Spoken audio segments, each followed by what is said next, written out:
Puerto Rican kid, bald head, loves snakes, loves Blizzy, Sergio Chacon. Yeah. What up, Pa? Peace. Welcome to the DBS podcast. It's your boy Sergio Chacon, aka Blizzy Chacon. That shit whack. I mean, it's always gonna be dirtbag shit podcast. The DBS podcast. Peace, and welcome to the DBS podcast. It's your boy Sergio Chacon. I hope everyone is having a fantastic week. I'm joined by one of the instructors of Combody, stand-up comic. Please welcome Mr. Derek Drescher. I appreciate you coming out, brother. How you feeling? I feel good, bro. I appreciate you having me, man. It's a surprise. Yeah, no, that's what's up, man. I appreciate you coming through. Yo, it's my bad. I sent you the wrong link on some dirtbag shit. Bro. I sent you a link from last week, thinking it was all good, confident in my ability. Bro, the thing that's funny is that I being a dude who's been in like a lot of institutions, for a big part of my life, like technology is still an iffy thing to me. It's a little shaky. I was like, yo, I'm doing something wrong. I'm gonna look like a fucking idiot. No, man. You said wrong. It was me. And I was moving around confidently. I was like, yeah, I sent you the link, you know, and I didn't even look back to check my work. All professional. Yeah, funny. No, I gotta be honest, bro. When it comes to like comedy and shit like that, when a motherfucker sends me an email, it like fucks it up for me. Yeah. You know what I'm saying? You're overthinking it? What do you mean it fucks it up for you? I mean, the professional world is just, it's still something I'm getting used to. Yeah. You know what I'm saying? So it's like, you know, when an email comes, it's like, oh, this shit is serious. Your palms get sweaty and shit. Like, oh, yeah, bro. Like the first time I sent the email, I was like, I thought I was gonna like blow something up when I hit send or some shit like that. The funny thing is, and this is ironic, do you follow boxing at all? I love boxing. Okay, so remember this fighter? He's a veteran. His name is Chop Corley. Oh, yes, absolutely. Check this shit out. Demetrius? So, what was that? DeMarcus Corley. Yeah. So check this out. Last Friday, I had him on here. Uh-huh. But he an old head. You know what I'm saying? Yeah. Like, first of all, when I booked him, I did it via Instagram, you know, because people are readily available these days, and I'm shooting very honest messages like, "Yo, I'm a big fan.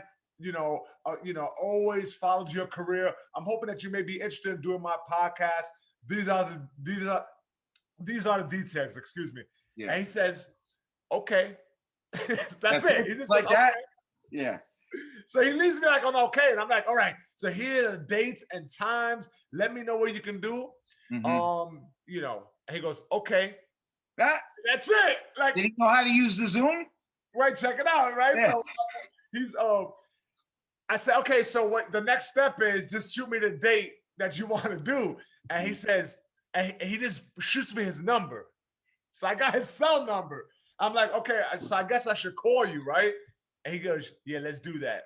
So I call him, and I'm nervous. Yo, Derek, I'm nervous. It's like a first date, like, cause it's a fight. Absolutely. Chop was in some good fights, man. Like, yeah. You know what I mean? So check this out. So now I'm in the apartment, like getting myself, ready for it. I'm like, okay, babe, I'm talking to my wife. I'm like, I gotta call Chop. Can you go in the other room? So I call him, and he's mad smooth, Maryland dude, his late 40s. The guy saw some real killers in front of him, like some of the best fighters in the world across the ring from him. And he probably had like 6 hours notice going the way his career went. You know what I'm saying? Yeah. Oh, yeah. He was last minute all the time, that guy. Right. Yeah. So I said, Chop, what's going on? I appreciate your time. I'm being way too wordy. I'm like, and he goes, what's good with you? I'm like, that's all he says. Yo, Derek, a long ass pause too. What's good with you? Yeah. I'm like, I'm doing well, man. How you doing? I'm all right. Long story short, because this is about you. Right. But fast forward, I get him on the podcast, but the dude is doing it. First of all, he misses the time. Yeah. Like he doesn't, like it's 15 minutes late. I'm all signed up, excited, mad questions, about the fight that he had with Maidana, Zab Judah, Mayweather. Yeah. Lucas Matis, Pavaknikov. He fought all these guys. Yeah, man.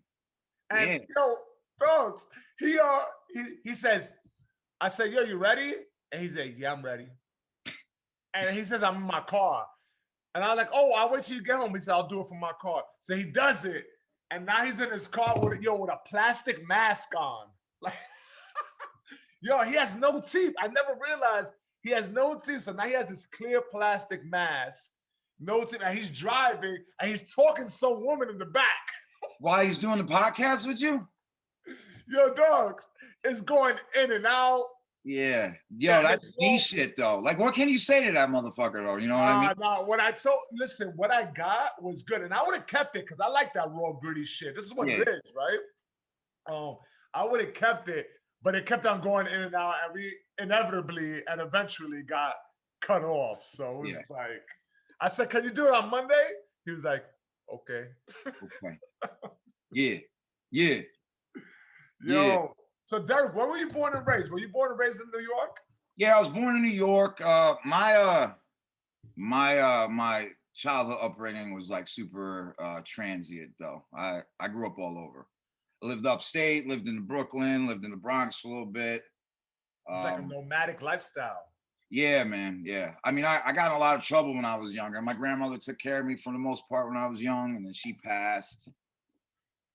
I don't want to bring the vibe down. No. I want you to talk your shit. We naturally funny dudes. We can always bring it up, but I want to hear, whatever you want to share, Pop. I live in the East Village now. I've moved here from East New York, so that's a change of scenery. Okay. Yeah. Right, from East New York to East Village is different. Now, 20 years ago, when Koss was pushing weight, it was a lot like the East New York is now. Yeah, absolutely. The changes is insane, bro. I can't believe it. But the thing that's funny about moving here and living here now is that like I don't got to worry about getting shot in the neck like when I'm going to get milk and shit like that. But like fucking heat don't work in this motherfucker. Right. Everybody's off repentance outside. Yeah, you got new age problems right now. Right now, the shit that works you up is not a gut shot per se, but more like, damn, this girl in front of the building is smoking cigarettes on her phone talking about, are you gonna go to the next bar? That type of shit is annoying us. Shit like that. It's funny, well, it's not funny actually, but I made the decision to move from East New York. Because it's always drama happening there. It's a rough neighborhood, you know what I mean? Yeah. So there was like, you spent a lot of time in East New York, so you moved around a lot, but a good chunk of your upbringing was in East New York. Yeah, the East. I would definitely consider that one of my homes. Okay, 100%. So there was 3 murders like really close. Like one was right across the street, one was on the corner, and then the last one was like happened right on my stoop. Wow. So I was like, yo, I got to get the fuck out of here. Like 11 o'clock on a Saturday morning. The last one was that. So I moved to the East Village, and the first night I stayed here, there was a murder. Right across the street. You're like, yo, this shit feels just like home. Well, I was like, my friend called me. They're like, oh my God, there was a murder. I was like, yo, I didn't do it. It was. Yo. Yeah. But so how long has it been since you moved? I moved in September. Okay. I moved in September. I went to LA for a few weeks, and I actually like moved in when I got back. So I've been here since October. Wow. Yeah. So it's definitely like a change of scenery. Like it's closer to the studio at Combody. How long have you been working for Combody? I've been with Koss for like 4 years now. Oh wow, dope. Yeah, 4 years. It was funny. I met him because like, I was I've been incarcerated a lot, but my issues, like when I was young, I was a little bad motherfucker. When I got older, I got I started doing drugs. So a lot of my So when arrests you were came. younger, you were more inclined to do probably a little more risque, violent shit. And then Yeah, as I you was get older, ruthless. it And became more like you were doing drugs and shit. yeah, you see that a lot too. Like a lot of older guys that were like, they were like, you know, real dudes on the block. And then all of a sudden they got hooked up on drugs and, you know, they get, you know, I became washed up. That's basically what happened. Yeah. So, you know, running changed my life. Like, you know, and I was speaking at this gala, this nonprofit organization. They chose me to be their keynote speaker to try to raise some money for the organization. And Cas was there. And I remember someone telling me, yo, Cas Morte is going to be there. And I remember reading about him in a magazine about how he hires dudes who've been locked up before, men and women who've been locked up before. Right. So I was like, oh, damn, I hope he comes up and talks to me. And I give this speech and fucking, I get a standing ovation. You had it all played out in your head. Oh yeah, I wrote all my feelings down, and then like a speechwriter moved everything around for me to make a lineal. It was like some real deal shit. I had like a fucking $1,000 tux on. Nice. After all, the crazy thing is I spent all my savings on the tux.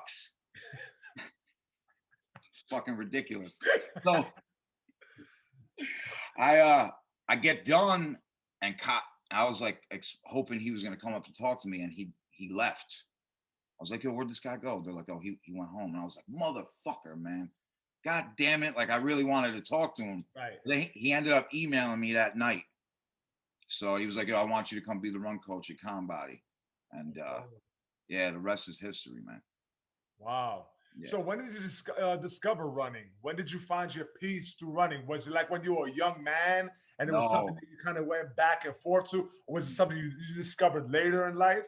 Right. So like, I think to myself quite a bit, and it makes no sense for me to like waste time thinking about it. Like I always wonder what would have been if I found running when I was younger. Right. You know what I mean? Because like I have my GED. The highest grade I completed in the school was 8th because I was a little dirtbag. So right. So you know, I think about it, but I didn't find running till I was like 34, 35 years old. It was like my first year clean. That I started to run, you know, and it was wild because like you're getting like I'm finally clean, I'm sober, I'm not shooting heroin, but I look like shit. I gained so much weight. I was like 230 pounds. My baby moms left me.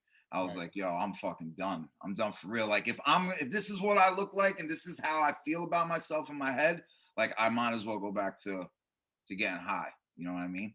Right. And I stuck with it. There was like this group of people that met me every Monday, Wednesday, and Friday at 5:30. Okay, so it was like you kind of like joined like a running community.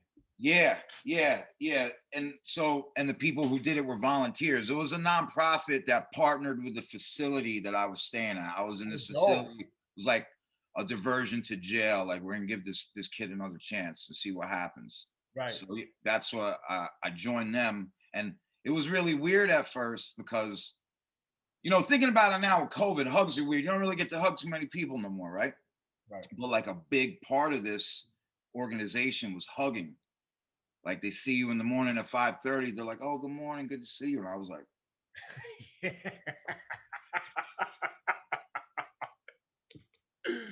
I know, man. It's just weird when you're not used to being hugged. You're like, I would not be like, don't fucking touch me, man. Fucking touch me.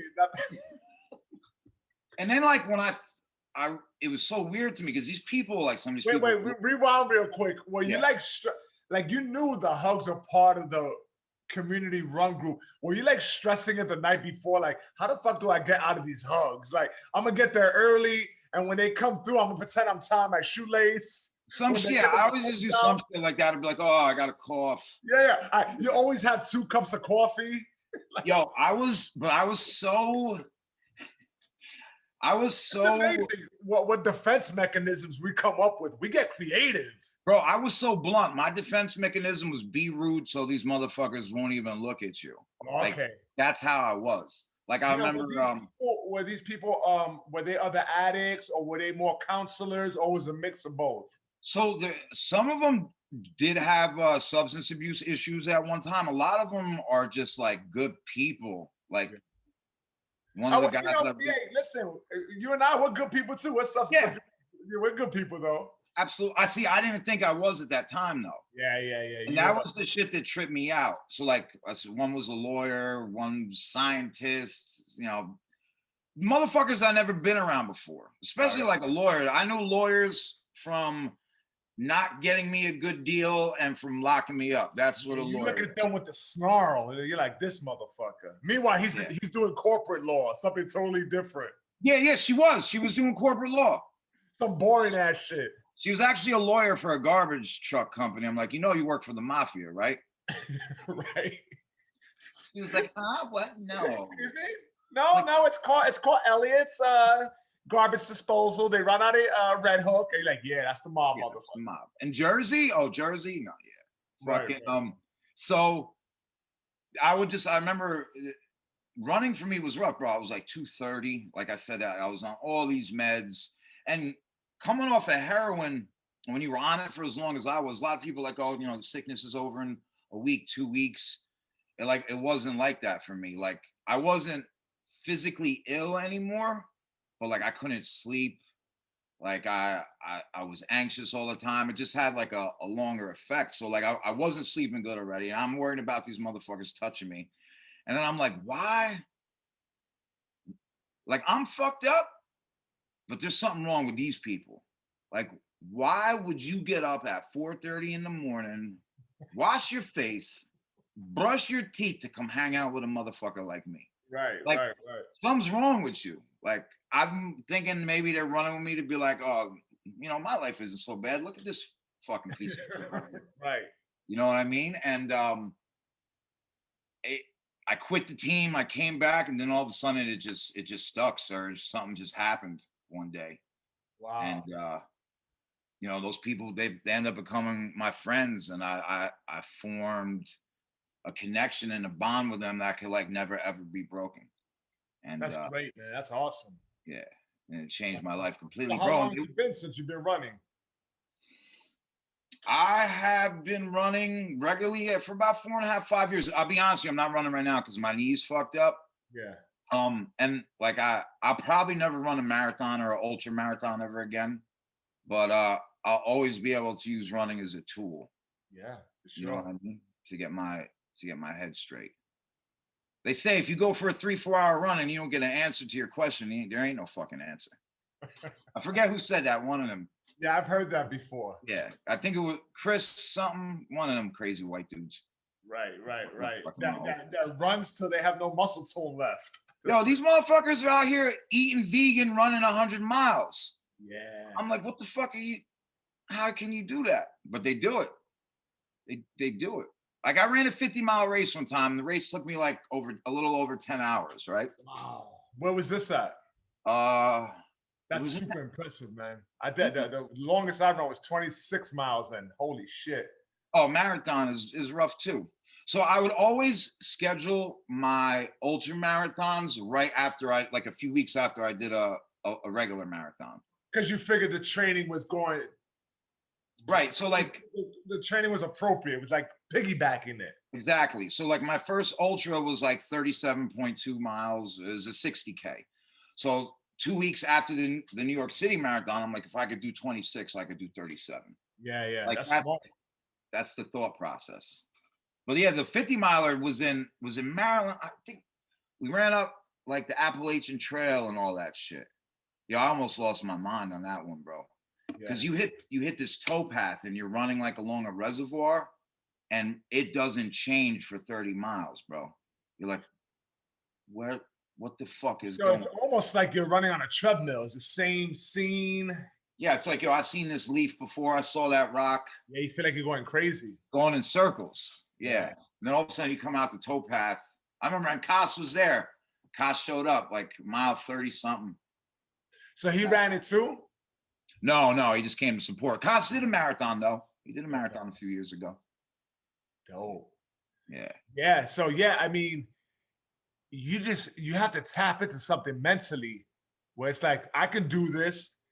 Physically I'm hurting, but mentally you got this fucking, what is it, man? What kind of questions do you get answered when you're on the road like that? When you're hitting mile 30 and you got 6 more to go, and you're just like, this shit all looks the same, and it's hard to find inspiration to get these last 6 miles. Do you tap into your pain again? Do you tap into the dark days? Yeah, I tap into the darkness, brother. I do. So I had so much going on, especially when I was first getting clean. You know, because I had done so much bad shit in my life. Like I really was like I was a piece of shit, bro. Like I gotta call it what it is. I did. Maybe I wasn't a piece of shit, but I did some piece of shit things. I hurt a lot of people, and then when I really made a decision, like, yo, I need to change my life, or I'm gonna die on the street, or with a needle in my arm, or end up in a cell somewhere again.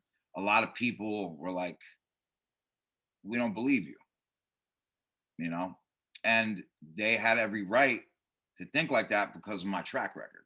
Right. You know what I'm saying? So I would tap into that so much in the beginning. Like, I'm not who I was. I'm not the things I did. And it hurts. It hurts me. I did those things. It hurts me that people think that's all I am, and I'm not. Right. So it was very, very inspiring, actually, to tap into that.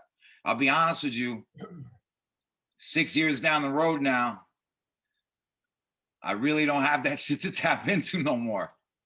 Interesting. Yeah. I remember, like, you know, and even getting out of facility and like coming home the last time, like I didn't have much money, but I was like, yo, I'm gonna stay clean. I'm gonna do what I gotta do. I was stretching like $40 a week for groceries. Like, and that's the shit that like gave me the drive. Right. To run harder, to find a better job, to be better. And then like you get a better job. You do your 50-mile marathon. You PR. You got money in the bank. It's like you like level out. Level out. Level out. And it's like I did a lot of work on myself. I was like angry, all that shit, and it just ain't there no more, B. Yeah. Don't went away. Right. But there's always room for more self-discovery. We got it, right? Yeah. But there's always room to explore a little more. I feel the same way. I hate when I get to a place where I become a little arrogant. And what I mean by that, if I see someone who's still using, like my drug of choice was blow, you know, if I see someone who says, you know, they got high the other day, and I dismiss them with disgust. And I don't do it like blatantly in front of them. I may make fun of them, but in my mind, I'm like, oh, get your shit together. Like, you're fucking, how old, behaving that way? Like, you're a piece of, you know. And then I'm like telling myself, yo, what you're doing is not right. You know, like you're not better than that behavior because you were once that. You moved on from that. But you know, you gotta keep that shit in check. You know how you perceive that information, how you process it, and how you treat people, you know. And granted, it wasn't done like blatantly, like I was, you know, but it was a feeling, and I was like, oh, I gotta check myself when I get a little arrogant or cocky, because yo, the fact of the matter is, if I'm gonna be 100% real with myself, there are times, and it's been years since, you know, I've done those drugs, but there are times that shit taps me on the shoulder, and I get those urges. And like, they're strong, but they're short. You know, they're strong, but they're short. And it could be a familiar face. It could be the smell of a bar. It could be a certain song that ignites Smells, that. bro. Smells are big. They get me all the time. Yeah. All the time.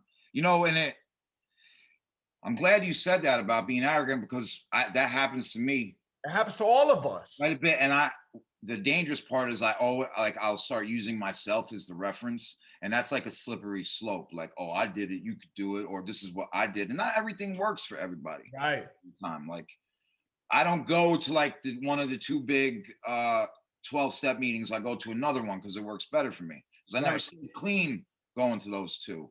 Like and this one just, I believe, has really helped me stay clean. But yeah, the things that end up hurting me now is like when I am an asshole to people. Like that shit throws me into a depression when I do it. Yeah. Like dark. Right. And we also like we're entitled to feel certain things, you know. Right. I think honestly I think as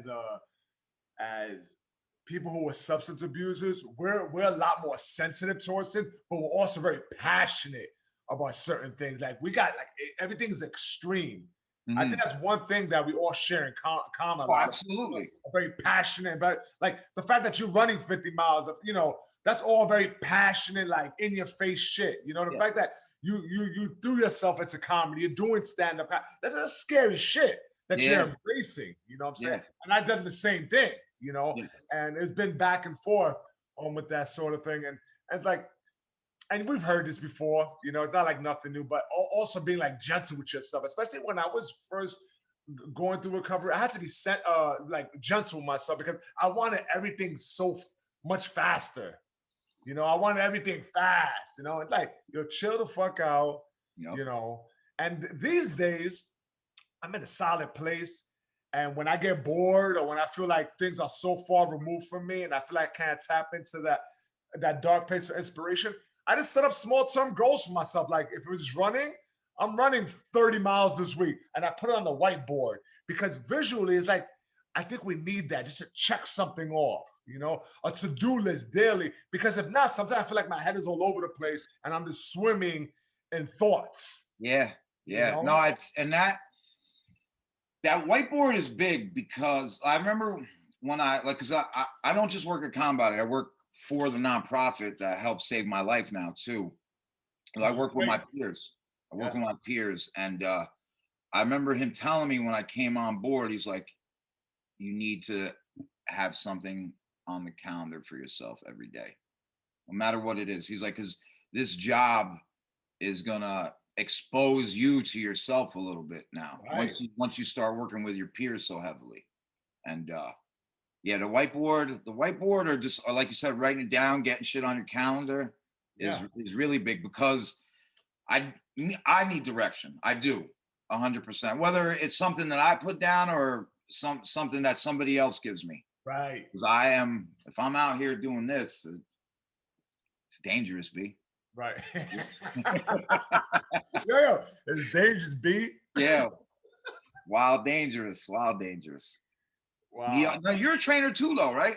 Yeah. So I do boxing training, and I've been doing it for years. I've been doing it for like a little over 5 years, and you know, like you know, the difference is you tap into running, like during your recovery. I've always had boxing in my life, but definitely like the last time I took it real serious and I was able to get some real time, I went back into boxing, and it was really that safe haven for me, like that, my solace, my you know, a good place for me. I would spend like 3 hours in the gym, and with boxing, that includes the running, that includes I always enjoyed running too. But so I had a few fights back in the day. Oh, nice. Yeah.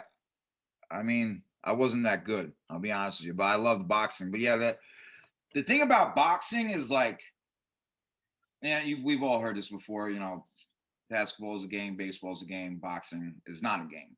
It's like, I just remember the kids who took that shit real serious. You know, these are kids come from rough areas, man. Like if they ain't in that gym, they're gonna have more problems in their life that they already have. You know what I mean? And I just remember kids being in the gym 2-3 hours, eating right, fucking doing the road work, and then I'd get in the spar with them and just get motherfucking shellacked, beat from pillar to post because I just wasn't taking it as serious as them. You know what I'm saying? Right. So, did you fight? Did you have some fights? Yeah, I did. Much later though, and I gotta tell you, the difference and the difference between me and like a real good fighter is that they have a mean streak. I'm not like a mean person. It takes a lot to. Well, you don't want to knock a motherfucker out? Yeah, you know, once I'm in the heat of battle, but it does require a little more, you know, like. And it does require a little more. Like I don't go in. It takes a little more to turn it on. Like I think there's guys who they could go into a competition or battle knowing that already. My you know, I didn't have that. It wasn't as a quick switch. Yeah, like a killer instinct. Yeah, I don't, you know, and you know, when I fought like in 2016, this guy who saw it, he was like, "Oh, you had that." I was like, "Yeah, but it took a lot. Like it took so much. I feel like more. Like I feel like these guys who fight all the time, they could go." And I don't know how healthy that is for someone like me. You know, like I think it just requires so much of you mentally to go to that place. And I'm like, nah, I like animals. Yeah, and it did it take energy from you to do that? What was that? Did it take energy from you to get to that place? Oh my God, too much energy. Like you were like drained, right? You were like, I can't. I like training. I like sparring. You know, I move, and you know, but as far as like wanting to hurt somebody and like to have that always, it just required something. I don't know if I had that in me. And like you can still get by, but to be really good at it, I think you got to be a mean person. I think you got to definitely have like a mean streak. Yeah. You know, and there's motherfuckers who are mean. Yeah. Yo, bro, the wolves, man, the wolves. You're talking about like, listen, in comparison, you know, we don't want to compare too much, but if you compare like your upbringing to someone, like I grew up in the Lower East Side, there was drugs, I witnessed murders and stuff, but it wasn't as crazy as what like a kid from Brownsville probably sees daily. And if that kid from Brownsville is athletically inclined already and he got that mean streak, he's probably gonna whip my ass. Yeah, bro. And that's what I you know, I was in those kinds of gyms and I just remember being like, you know, these kids are the wolves. Yeah. These are the real wolves. And I just remember myself getting slapped around and then seeing other dudes up in there who like want to come to the, you know, to the hood gym. Like, throw them in there with them, fucking let them eat. You know, that's how it always seemed to me. I train a little boxing now too. I got this guy's in his 30s. He's like, I want to fight, man. I want to fight. I'm like,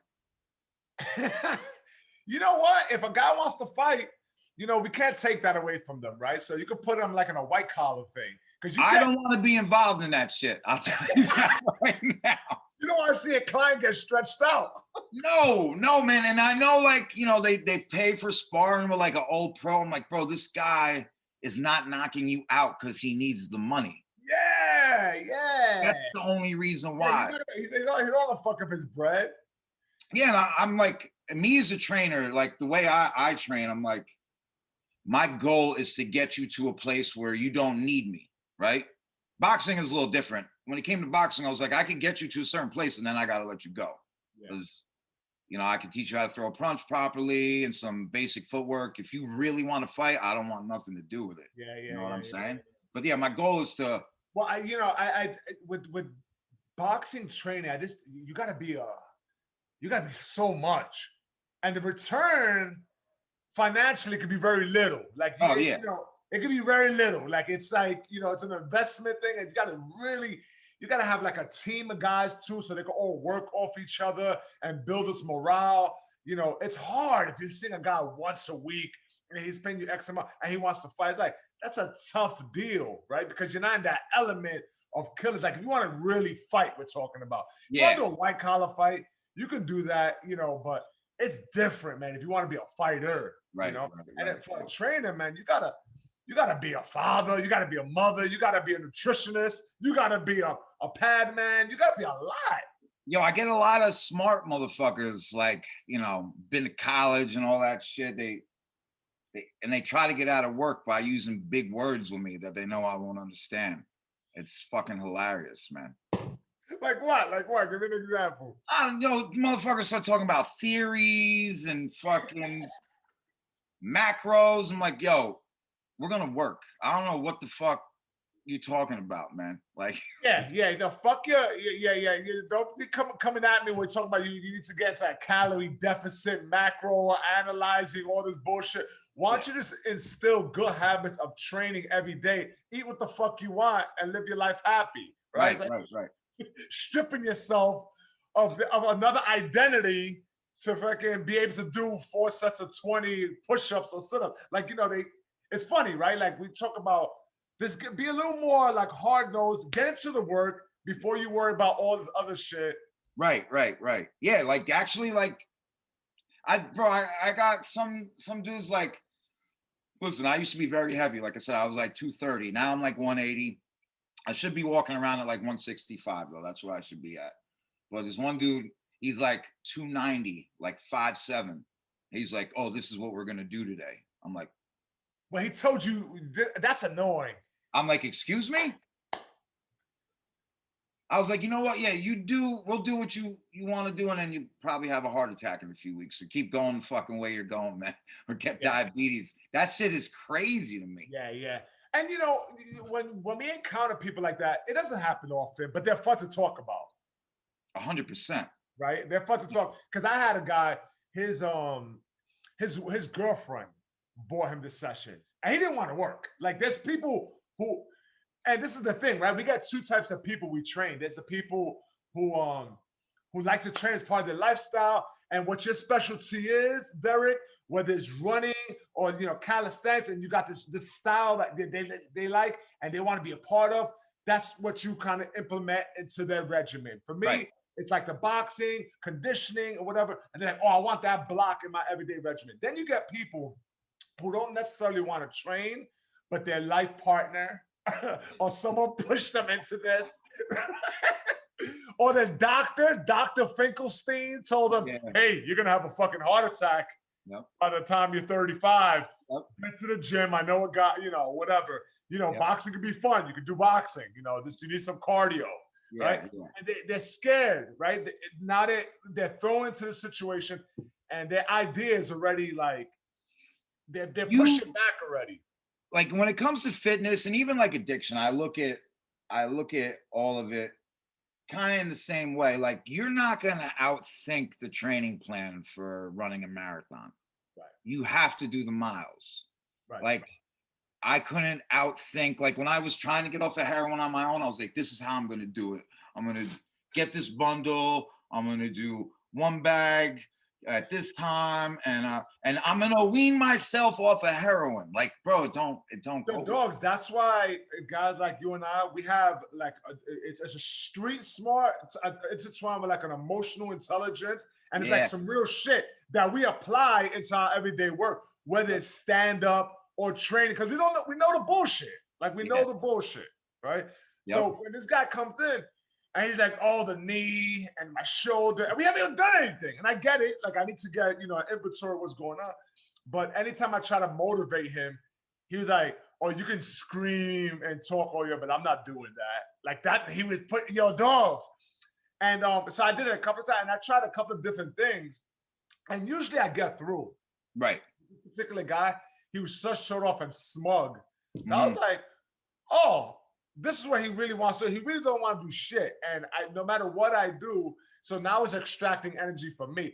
So some people, and this is very rare to anyone who's listening, I don't want to come across that. I feel like this about and this is like 1%.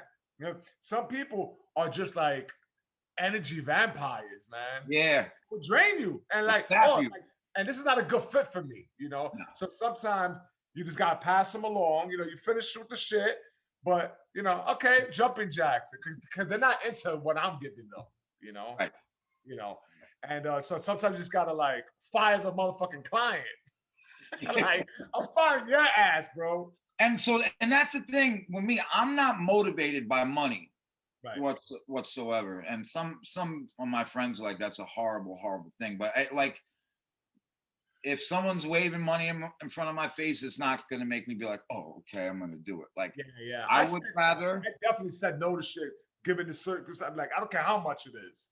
Yeah, I would rather. I've told clients, like, bro, I don't need your money. I'd rather be at home chilling with my cat and and writing, or maybe taking a nap. I don't need the money that bad. It's not because I'm rich or anything like that. Just I get it. Yeah. Which is pretty dope, It's like we're not. We want to like sell our souls, just for some green paper. Right. Yeah. That's why I can't even listen to fucking rap music anymore, because all they talk is about fucking money. Anything like like it's so fucking hacky. Like the culture of hackiness is so abundant right now. When they pick up like a phone Yeah. full of money, you know, they do. Yeah. I know that shit. It's like you fucking hack. Like 6 hours from now, you're gonna look at that and be like, "What the fuck was I doing?" Yeah, everybody does it. I miss old hip hop, man. I know I'm almost 40, so I'm an old head, and like I get when people talk about the NBA, I'm like, oh, you don't know about the real NBA in the 80s and 90s when I was watching. And I feel the same way about hip hop a lot too. And like I know like there was a lot of gangster shit when I was young, but like, yo, the cats from Mobb Deep, they were nice. Biggie was nice, great fucking storyteller. You know, you could understand what he was saying.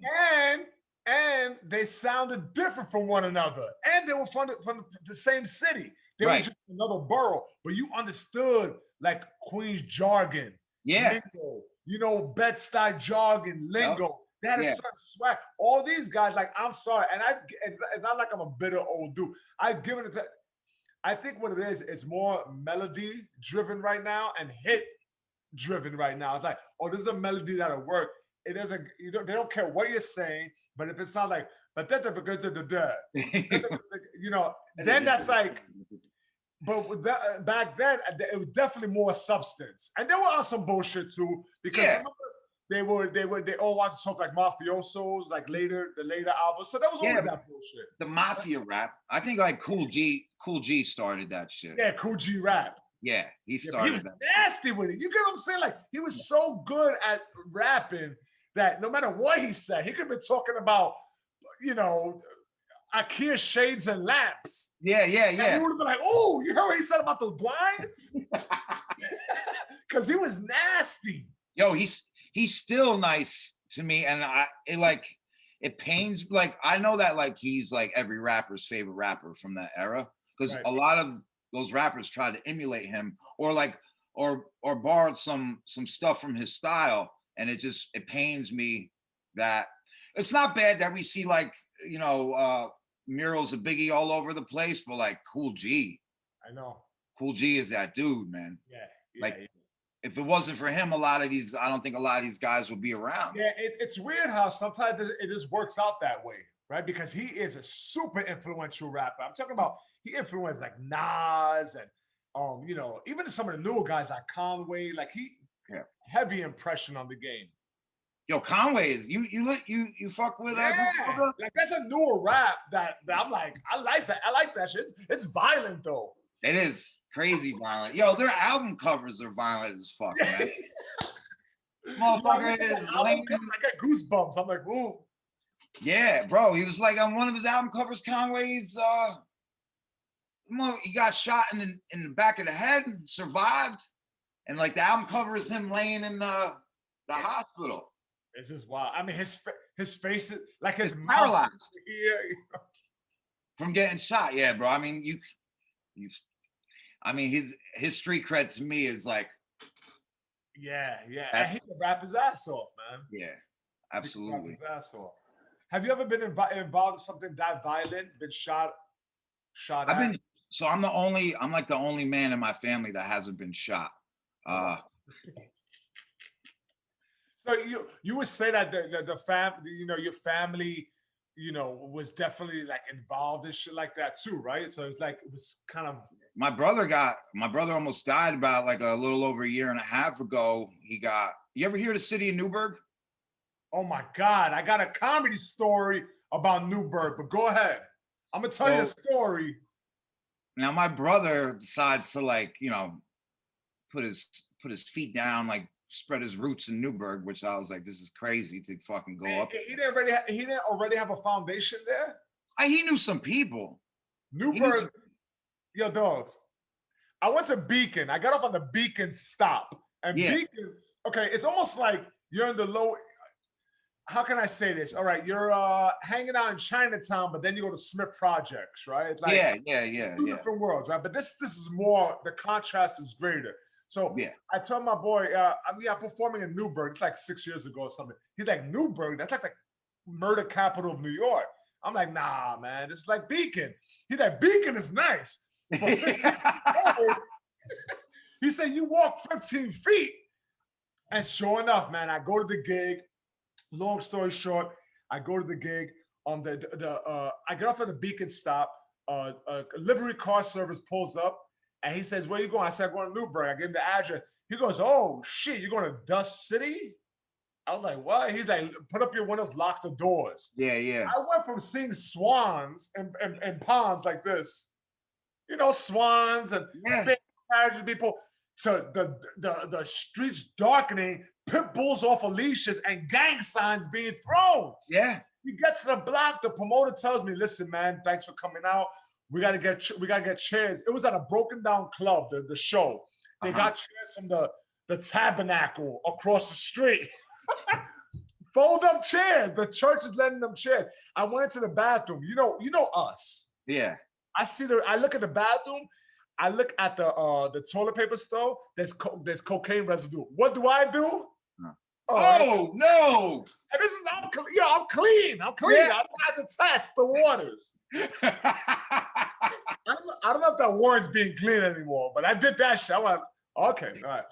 So, yo, dogs, they told me, don't go outside. If you need anything, you need cigarettes, whatever you're into, we'll go for you. Like, the security was tight in there. Like, the guys who were promoting the show. Yeah. And I was like, yeah, that's fine. They were like, there's a lot of stick-up kids out here. The show went fine, although when I went up on stage, a dude came up to me, and he said, "What you said about my girl?" And he walked up to me, looked right through me, and I kind of like, gave myself an angle. And he's like, nah, fuck with you. You mad funny. It gives me the pound. Yeah, yeah. But that's some very in-your-face street shit. Like, no one else would do that. Bro. And who knows what he had in his head? He probably wanted to do something, and they said, nah, let me chill, you know? I'm going to let him live. Gunshot throughout the night. Like, I was just showing, we heard gunshots from afar. I ended up getting home safely, but it was wild out there. Bro, that's a rough city. And I lived there for a little bit myself, too. The thing about me, the difference between me and my brother is that, like, I keep my head on a swivel a little bit more. And when I was on the streets, I moved as cautiously as I could. Especially, there's a very few places I've ever been scared in my life, right? Like La Perla in Puerto Rico is one. Yeah. Baltimore, I got shook, and I've been scared in the city of Newburgh also. So my brother, he decides that's where he wants to live. That's where he wants to flourish. Yeah, this is where he wants to live his life. Right.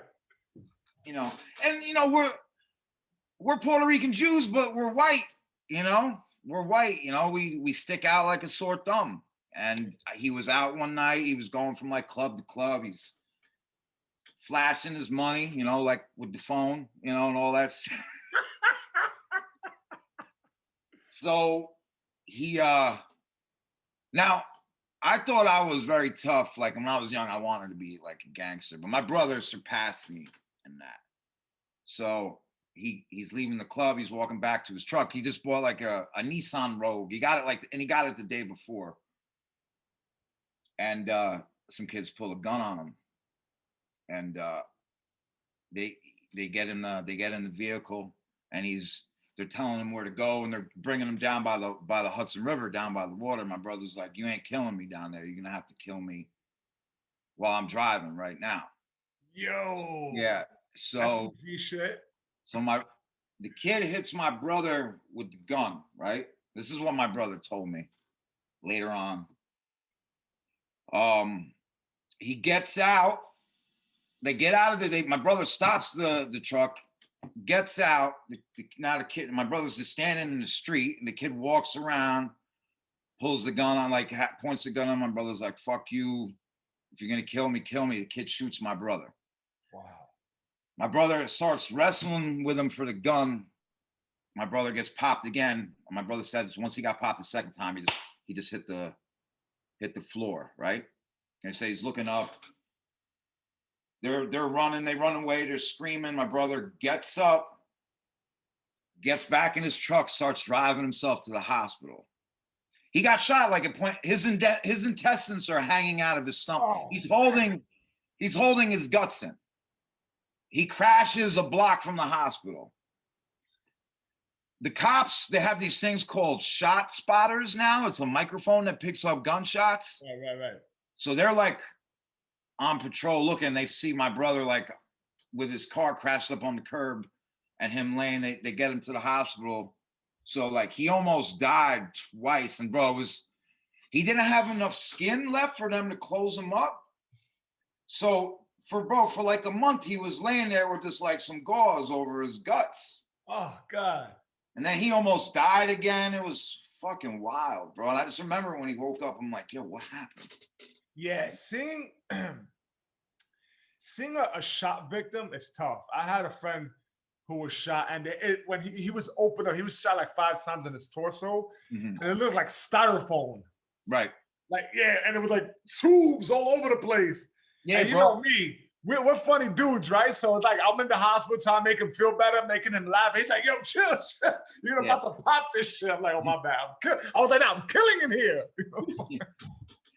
So it was like styrofoam, a Trek, you know, all that shit. Yeah. So my brother had that. He had all kinds. That's what it's called, right? A trick? Yeah, it's a tracheotomy or some shit like that. You got it. Yeah. So, you know, he was out for weeks and then he woke up. And I joked to him, like, yo, the rabbi just came circumcise you again. And he reached for his dick, like as soon as I said that. And I said that. Yeah. So you were proud of yourself too. You were like that. Yeah. No, and it was fun because then you see the wires and shit moving. You're like, yo, don't, you know. But then I was asking him, like, yo, what the fuck happened? You know? He's like, yeah, they tried to steal my car. I was like, why didn't you just give it to him? And he's like, oh, I just got that shit. I just got it. I was like, it was fully insured, right? He's like, yeah. I was like, you know, they would have gave you another one, right? And he just, you know, we were raised rough, man. Like my brother, he couldn't. It was a pride thing, man. He couldn't. He goes, huh? And he just went back to sleep. Yeah, they would have gave you a brand new one. You could have got any other color you wanted. Yeah. He could have changed something up. You know what I'm saying? He said, what? Yeah, he said, huh? And it was crazy. You know, I wrote a joke about it too. So he came and stayed with me to heal. You know what I mean? And it's like going from City of Newburgh to East New York. It's very similar. You know what I'm saying? But like, you know, I'm his brother. We're cool with people. Nobody really fucks with us. So it's just you and you have any other brothers? Any other siblings? I have a sister in Puerto Rico. Okay. Yeah. So, but he had a colostomy bag and all that shit. You know, it's crazy. You see this tough kid. Now he knows he can't really protect himself. You know what I mean? He's like, you know, he's more reserved. But I remember I'd take him everywhere I could with me, and he would he had a hard time walking and keeping up. So I'd be like, yo, man, you gotta keep. I was going to show him, like, you gotta keep the fuck up, bro. You're gonna make me late. And he's like, bro, you know, they shot me, brother. I'm like, I know they shot you in the stomach. They didn't shoot you in the legs. Fucking. I'm glad you think that's a little funny. Nobody ever laughs at that fucking joke. They're like, nah, because it's like you're fucking busting your brother's chops, man. Put that motherfucker on a skateboard and pull him. You know, there's dollies. There's dollies he could have used. I would have put him in a fucking wheelbarrow. Yeah. Yeah, but it was, you know what I really appreciate about, because like sometimes I get asked to speak at panels on like gun violence and shit like that. It's like I hate making my brother getting shot about me. But the best thing I took from that situation was that I was able to be my younger brother's bigger brother in that situation. Yeah. Like I was clean. I had like a stable place. Like I had an extra place for him to sleep. So I was like that was the beautiful part of it to me. Right. You know what I'm saying? That is. I mean, if you didn't have it together, man, you wouldn't have been able to tend to him and be the brother that could take care of him. Yeah. He stayed with me for a year, you know? It was crazy though. That's a little too long, motherfucker. Yeah, we got like 11 months. I'm like, yo, mom, like I was like, as soon as this bag comes off, you are out of here. And it's funny. My brother's like a big Jay Okerson fan. He loves Jay Okerson. Oh, Big J is the man. So I was going to a show at the stand one night, and he's like, "Oh, who's Logan?" Now my brother didn't really want to like he would leave the house sometimes, but he wanted to go to like a place where there's gonna be a lot of people. Was he like super fucked up emotionally, like off that, like because that's a serious. I was saying to him like, "Motherfucker, I got PTSD. You got PTSD." But like, no, I don't got no PTSD. Fuck that. I'm good. I'm out here. Like I go to the chicken spot.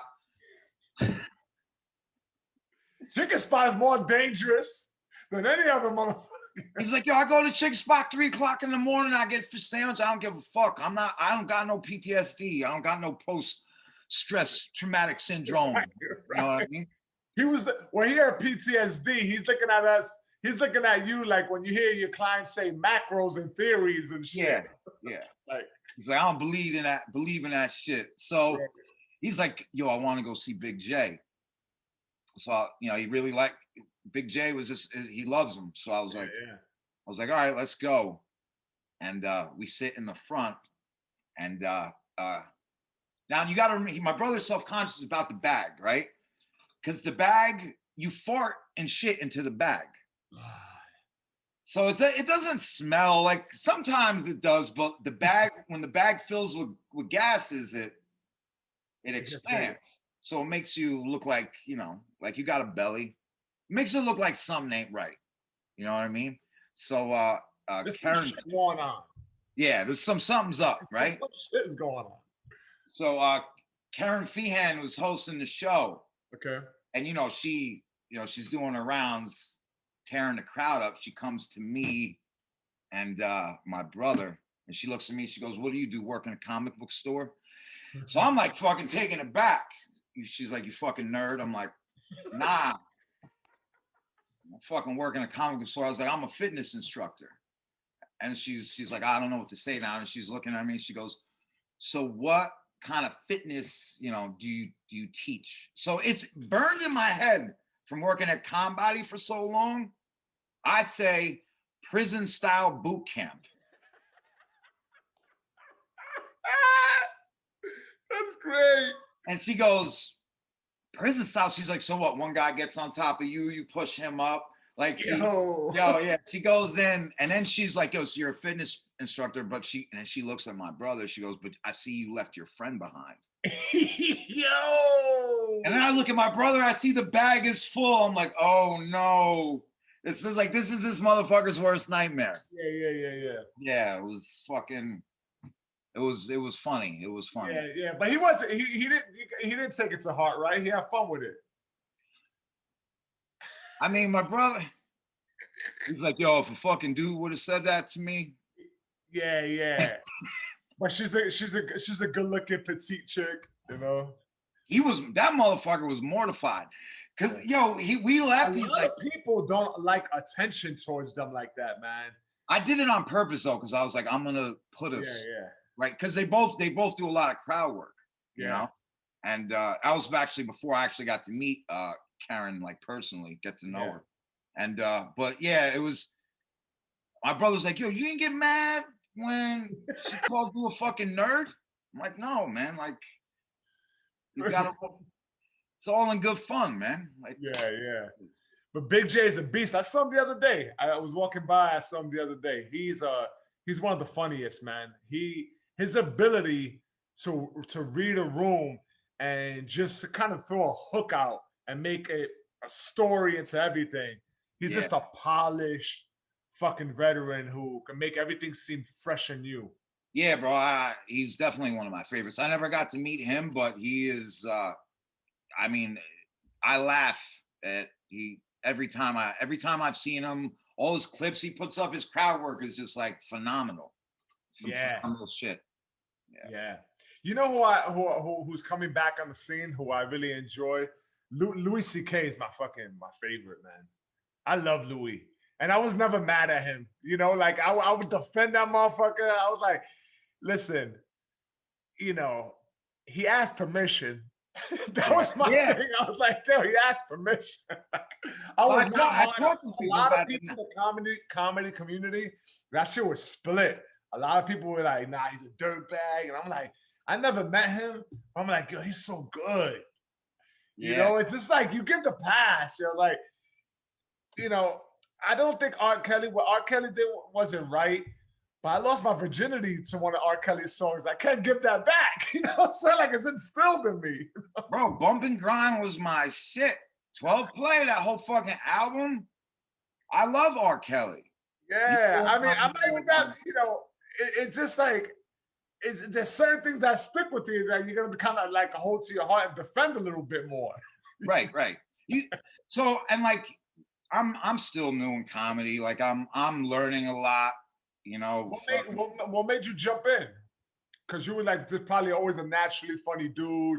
Probably in prison. That shit probably got you by in prison. Being a funny dude. That shit saved my life. I bet, man. If you can make the big dog laugh, you're good. Doesn't mean motherfuckers ain't still gonna try to take your head if they get the chance, but that's it.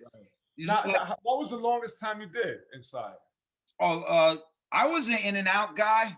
About 20 months. But I'd be out for 3 weeks and then and then go right back for a year. Yeah. Get out. Did you ever have like a situation? What was Did you ever have a situation there where it was like it was the kind of the catalyst to start the running and start the cleanup process? Or it was just accumulatively? So the last time I got locked up was my shortest stint, right? But I was also clean, right? Mm-hmm. So, and it was for an old warrant. And I know no one ever believes me, but I did not do what they said I did. What was it? What were they saying you did? It was just a robbery, you know. There's somebody. Anyway, it's some shit you're clean. There's some shit from the past. Well, somebody said I stole their credit card and like ugly head, and now you're in jail. You're clean. That's wild. Somebody said I had a gun. I pulled a gun on him. It's bullshit. I didn't do it. I did it without a gun. All right. That's the jokes. I think that's true. Yo, you ever been face robbed? Yeah. I mean, fist robbed? I fist robbed them. Yo, that's one of my jokes. Robbing motherfuckers at fist point. That's hilarious, bro. Yeah. That's how I do the hipsters in Bushwick. Don't even need a gun. Yo, fist rob is hilarious. Yeah. So I turn myself in. Everyone's like, yo, don't turn yourself in. I'm like, I got to. I got no choice. I'm not gonna live my life on the run. You know? Right. Get pulled up, they'll hem you up in front of one of your clients and shit. Yeah, bro, exactly. Exactly. So I turn myself in, and I turn myself in. I'm in jail. I get picked up on another warrant. They come, they let me know, like, you got to hold for this. I'm like, yo, does anybody know what it's for? And they're like, no. And I'm like, shit, what year is it from? And they're like, oh, 2016. I'm like, yo, this is a bad year. This could fucking be anything. You know what I'm saying? Yeah. And I ended up beating the case, but I just remember sitting there and being like, I used to hear the old heads talk about getting locked up while they were clean and how painful it was, right? Now, I don't think I'm better than anybody who's ever been incarcerated or institutionalized, but I knew while I was sitting in my cell that time, I was like, I don't belong here anymore. I don't have the stomach or the mind to bid anymore. It's gone. Like, bidding and getting popped and all that shit was a part of my life. Yeah, you were also in the fog and the haze of drugs too. Mm-hmm. That makes it's all part of it. It's more of like accepting of it. You're also like numbing yourself from it. Right. So me and Kos we do this thing called ex-dealer, ex-junkie, right? So our times getting incarcerated are so different. Like, Kos had motherfucking 100 people working for him on the street. Like, His name rings bells. He gets in, people are like, yo, we got you, this, that, you know, whatever. I get in, I'm like, yo, who's got heroin? Because I'm about to fucking get sick and I don't want to throw up all over the place. You know what I'm saying? So it's like, it's different, you know, different bids are different for different people to coming up, depending on where you come from. But like, I remember sitting there that last time, I was like, I can't do this anymore. I don't want to, and I don't have the heart for it anymore. I'm done. You know, this ain't me anymore. And that was it. I just remember that case, man. That case was crazy because they ended up getting footage from the street at that time, which is wild. And it shows me speaking with my mouth, no pistol involved, right? And like that was a big hit right there. To like that basically squashed like what they really wanted to get me on, you know what I mean? Right. And but I just remember the DA, man. The DA was stabbing me from across that fucking, because they read this lineal all the times I've been arrested and my ages, and like, you know, and I was just like she was like, you know, 2004, da da da da da, May 2004, da da da da da, 2006, da da da da da. Like I was like, and it's mean, right?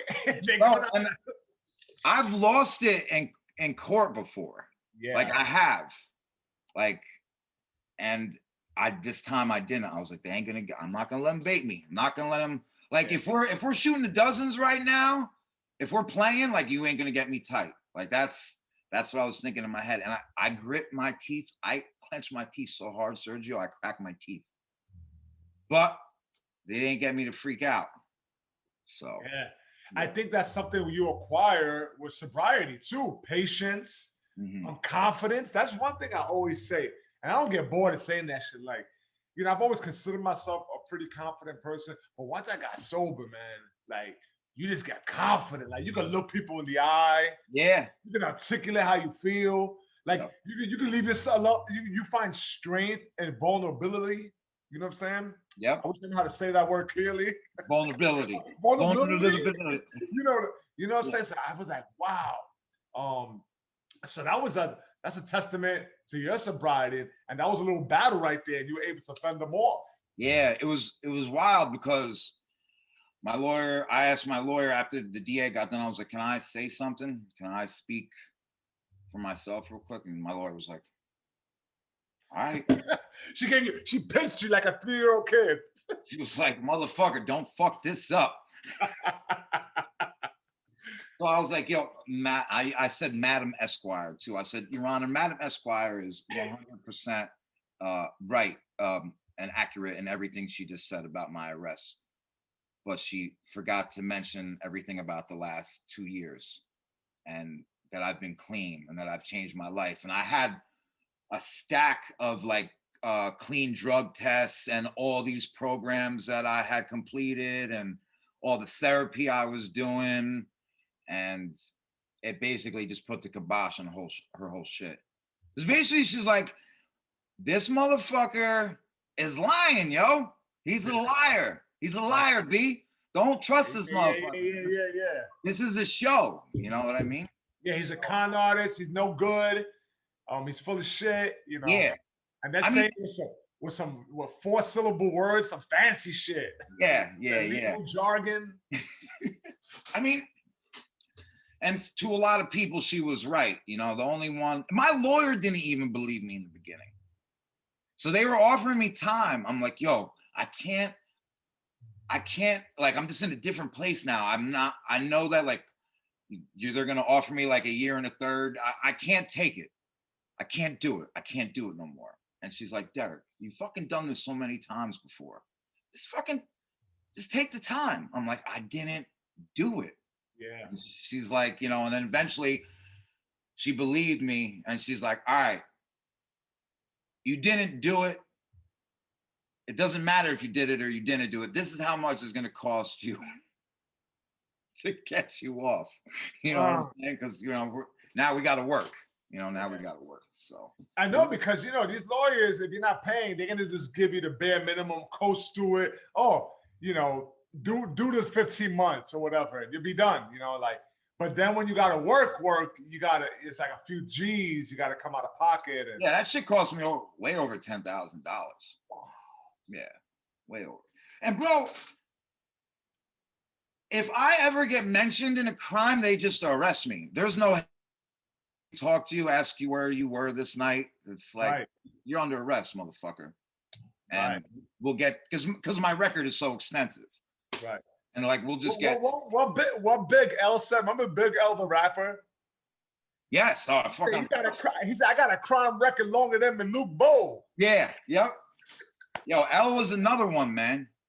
Yeah, he was dope. Yeah, it's a shame that he went so early. But yeah, he went early off his brother's bullshit, supposedly. Is that what it was? Yeah, his brother was involved in the streets heavy, and the guy was a neighborhood guy who they both knew personally. They were like, but you know, something over money, some drug shit. And Big L's brother was locked up at the time. So as retaliation, he killed Big L. That guy just got caught like a year ago. Really? Yeah. You should look it up. You should Google it. The case is crazy interesting. And everyone in the hood knew who it was. And they let him. They wouldn't say, yeah. Yeah. You would think with such a high figure that he would have got early on by somebody else, but I would think there would be made possible retaliation. That's what I thought. Yeah, yeah, that he wouldn't. Yo, shit is wild, man. Like I remember, like I don't know, like G Depp turned himself in for a murder he did. Yo, so G Depp is an interesting story, right? So he's signed to Bad Boy. He's like a one-hit wonder. You know, he got one album out. Special Delivery. Yeah, supposedly he was like really fucked up on drugs, I think, and he robbed somebody, and they weren't like an easy victim, and he ended up killing them. But it was like an accident, and no one suspected him. Right. And he couldn't take it. He couldn't take that cloud over his head, and he turned himself in. What a noble thing to do. Right, and this is at like 15 years after the fact. Yes. Yeah. They must have been chewing him up inside.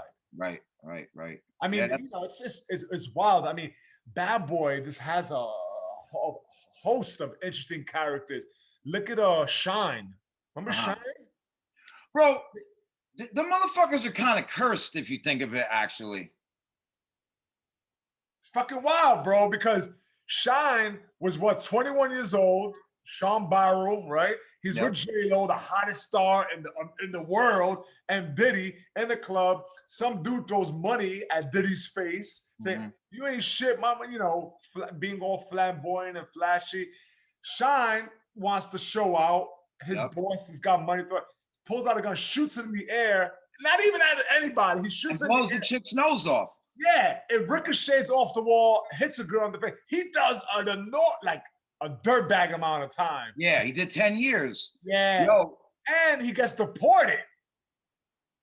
Yo, he's living his best life now, though, bro. You see him? Yeah, he's like a congressman out there or something. In Belize, yeah.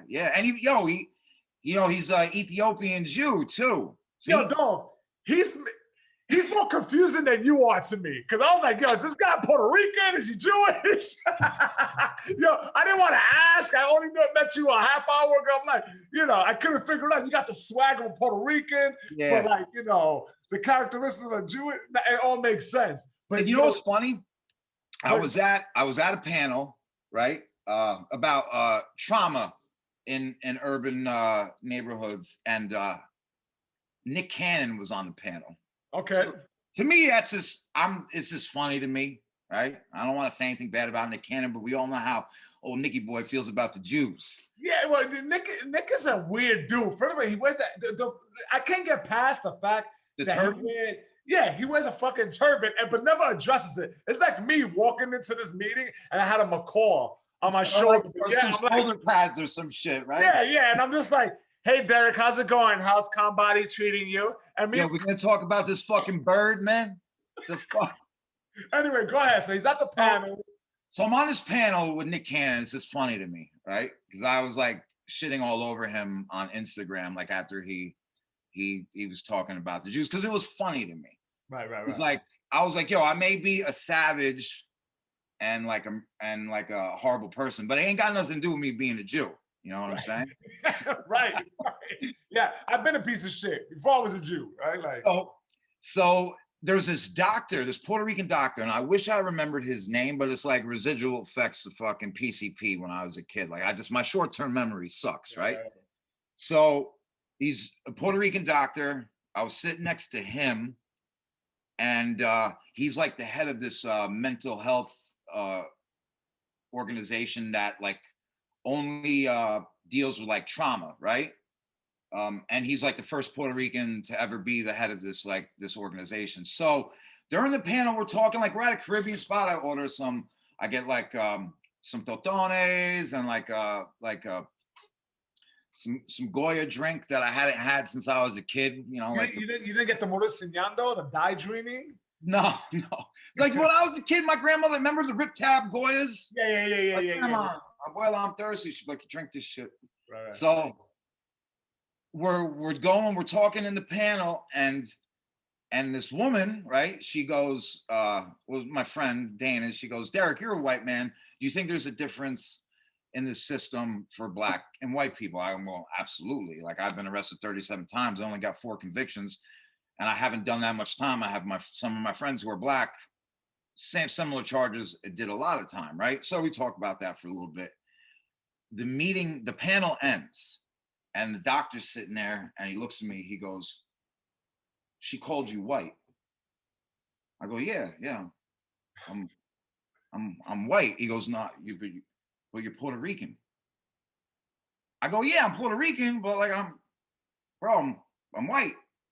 He goes, "No, I don't think she knows you're Puerto Rican." I'm like, "Bro, she knows I'm Puerto Rican." And he's like, "Call her over here." So the doctor instigating shit. the doctor is tight. Like he's not letting it go. Right. So I'm like, Dana, I call over. Dana, you know I'm Puerto Rican, right? She goes, yeah. And he goes, yeah, but you called him white. So she's like, yeah, but doctor, he's white. Look at him. And I was like, she's like, his last name is in Spanish, you know what I mean? Right. That's what I will go by, you know. Yeah. That, you know. So the doctor's like, he doesn't want to let it go. He's like, okay, so you're white, but you're not culturally white. I'm like, yo, doc, whatever you want, man. Like, as long as we could just stop this right now, because right. he's like, no, you're ours. Like, he didn't want me, you know what I mean? Yeah. That's funny, man. It was hilarious. Yeah, that the doctor was getting tight off that shit. Yeah. He was like, no, she called you. Yeah, I couldn't quite figure out. I couldn't quite figure you out. And I was gonna ask, but then you had mentioned it early on. But yeah, Sean Paul, you know, he was like when he went back to Belize, he turned to like a Hasidic Jew. Yeah, he had the fucking the Belize. Yeah. He had the yarmulke. He had the whole, and then the lingo. He had like 3 different lingos. He had a Brooklyn lingo. He had a Jewish lingo, and then he had a Belize accent, like all intertwined. Yo, that motherfucker could code switch like crazy, bro. Yeah, wow. Yeah, his grandmother or his mother, they're Jews from Ethiopia. Wow. I got a lot of respect for Sean because he put that shit down, bro. Like that motherfucker knew Yiddish, Hebrew. He lived in Israel. Yeah, it was almost like he was talking Yiddish, and then he was talking he had like a Brooklyn twang to him, and I was like, yo, sometimes he sounded just like these Hasidics. That's what I'm saying. Yeah, like that's what it was. It was like Yiddish, but then he was like, "What's the language for Belize? Do they have a language? What's the language?" They probably speak English, but like a patois, I would imagine. Yeah, because it was almost like a patois sort of. Yeah. It was odd. Yeah. And now you see him, and he looks like he sells termite removal. Yeah. Like he got khaki shorts. He ain't Jewish no more, I'll tell you that. No, man. Yeah. What is it? What kind of political work is he doing out there? His father made him some kind of ambassador. Yeah. Like, good I for don't him. know if he can actually come back to America. I think he's done. I think he's 86 from here. And like, I don't know why he didn't like go like want to stay in Belize. Like he lived in Israel for quite a while. Yeah. Yeah, and like Israel, they got the law of return. Like if you can prove, Have you been to the motherland? yeah, to Israel. Yep. Yeah, I went for the first Right. time last year. Oh, dope. Yeah, bro. I almost Beautiful, right? they almost didn't let me on the plane though. It was ridiculous. Why? Because So like I go to check in, right? And real quick before I don't want to keep you. I know you're tight on time, so yeah, I know. We're gonna wrap this up soon. Yeah, so I go to check in, and they ask you questions, right? Like, do you have any family? The lady's like, do you speak Hebrew? And I'm like, no. And she's like, you can read it though, right? And I was like, no. And she's like, can you understand it? I was like, bitch, if I can't speak it or read it, what do you think? Right. So she's like, I'll be right back. And she walked. Now there's 200 people behind me online. Oh, like, God. She's acting like that doctor. When you're flying over there, it's not like you just print your ticket and walk up. Like you get checked in, you speak to a person when you're going to Israel. I was flying on El Al, and she comes back over and she's asking me more questions. She's like, do you know any prayers in Hebrew? I'm like, yeah, I know. I can say the prayers. I don't know what the fuck I'm saying. I pray in a language I don't understand. And she's like, say some prayers. I'm like, you want me to fucking... No way. On the line about to get onto the plane? You want me to do the Shema right here in front of everybody? Like, and I was like, I know more Yiddish and Hebrew. Like and she's like, say something in Yiddish. I'm like, yo, what the fuck is going on here? You want me to tell you to suck my dick in Yiddish? Like, what the fuck? So she goes over and gets her fucking boss, bro. It's the pilot. And he's like, do you have any connections to anybody else in the Middle East other than your family? And I'm like, yeah, I know some people. And then, bro, I'm so fried now. It's like I'm getting interrogated. They're like, what's your family's name? And like, I'm like, Liba. Like I'm stuttering. I'm like, Leibowitz. It's Leibowitz is my family's name. They're like, you got any connection to anything else in the Middle East? I'm like, one of my good friends is Palestinian. And bro, that just made it worse. They're like, they take my bag and my luggage and my book bag. And they're like, we're taking this from you and you need to meet us at the gate 45 minutes before the flight. So I'm like sitting over there. I might call my mother. I'm like, yo, what the fuck am I supposed to do? She's like, oh, you should feel safe. Everything's going to be all right. I go up to the gate. I'm like, yo, I'm here. They're like, yeah, come back in a half hour. I'm like, yo, these people are getting on the flight. They're like, don't worry, everything. I go back in a half hour. He's like, I come find you. I'm like, what do you mean come find me, man? I was like, and I go, yo, can I just get my money back? Like, I don't want to go no more. And they're like, I find you. He finds me. They bring me in the back. They bring me in this room. I start getting naked. I was like, no, keep underwear, keep your underwear on. So they pat me down. They ask me some dumbass questions. And then they walk me to my seat on the plane. You're okay. You're a good boy. Bro, I was like, everybody here thinks I'm a terrorist now. Like, how are you going to walk me to my fucking seat? Clenching their purses, like. Yeah, no one would even look at me. They were like, I don't know what the fuck this motherfucker That's is. a wild story, man. Yeah, that shit just Made happened. it. And that was it, right? Once you got off the plane, there wasn't other bullshit? It ruined my whole, like when I landed, like I thought I was going to have this big Jewish awakening, but they stressed me out so much. I was like, yo, fuck these Jews, man. Like I don't, it was so, but I ended up really enjoying it. You're looking at like some beautiful, like old architect. You're like, yes, Bro, I'm like, you're like, I'm sitting in front of the airport, like just smoking cigarettes, man. Like this just shot. That's funny, man. I ended up loving Tel Aviv. It's beautiful, man. Right on the Mediterranean Sea, and women were gorgeous. I was cleaning up while I was out there. It went well. That's what's up, man. Yeah. Yo, Derek, you know what?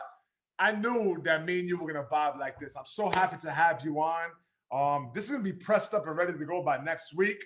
I'll see you sooner than later. Oh yeah. Without too many details. Right. Yeah, and yeah, stay up. I appreciate your time. I'll shoot you the video and the link when it's done, and we'll get it cracking from there. Sergio, I really appreciate, and I'm honored that you had me on, man. Thank you so much, man. brother. I hope to do it again. You know, I think it'd be dope if we have a third person and we could just kind of, talk as we could talk about running again and sobriety and all that. It's just, you're one of those guests I could definitely see having on again with that sort of smooth, dialogue that we have, man. I would love to have you on again. So anytime you want to come on, you're always welcome, Pop. Thank you, brother. Derek, I'll see you soon, brother. Take care. Take care. You too. Later.